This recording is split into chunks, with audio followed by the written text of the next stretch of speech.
Nginibingelele ekhaya lamaphupho. Uma umusha la ekhaya sicela ukuthi ushaye u-subscribe ukuze ngokulandelayo ungaphuthelwa uma sifaka ividiyo. Ukubaluleka-ke kokuthi u-subscribe senzela ukuthi uma ubuza umbuzo kwi-comment sithi masibuya nevidiyo eyimpendulo, i-notification izongena kumakhalekhukhwini wakho ebese ividiyo uyayibona ngokushesha kanjalo. Kanti uma unga-subscribe-ile angeke uze ubone nhlobo ukuthi cha impendulo usuyitholile. Ngakho-ke uma unombuzo buza kwi-comment sizokwenzela ividiyo. Uyakwazi futhi ukusi-inbox-a lapha ku-TikTok usi-follow-we, inbox ucele inombolo ka-WhatsApp ozobuza njalo kuyona ekuseni uma-ke kukhona isibonakaliso obenaso. Nokubaluleka nje kokuthi-ke uwazi ukuthi ngabe lokho osuke ukuphuphile kubika ukuthini. Ake singene-ke kwelanamhlanje sikuchaza. Namuhla sizokhuluma ngalokhu-ke bekubuzwa kakhulu laphana-ke ku-TikTok. Babuzile bathi-ke mina nginokuphupha umshado. Kwesinye isikhathi-ke omunye ebuze ukuthi unokuphupha ingubo yomshado.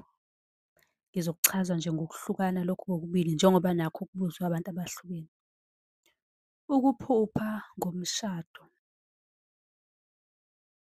Amaphupho emishado imvamisa usuke-ke ungaziphupheli wena.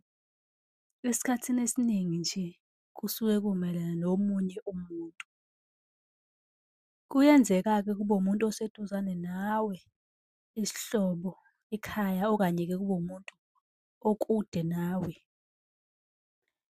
Njengokuphupha nje usemshadweni okanye wena ushada. Lokho kukhomba ukuthi-ke ukuvelelwa inkinga enyantisa igazi ekhaya, noma-ke ngithi isifo esibi.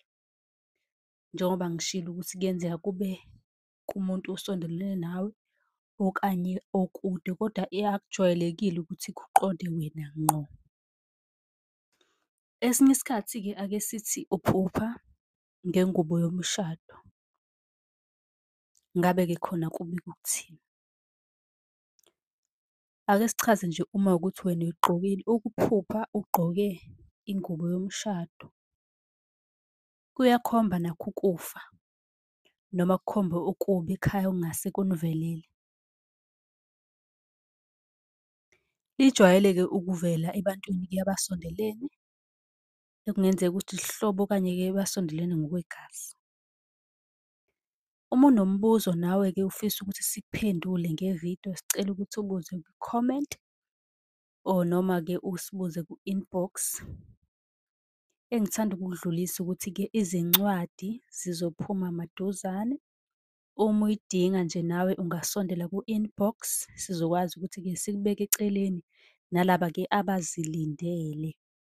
Sizokuposela nje ngophepha ngokushesha. Nisale kahle.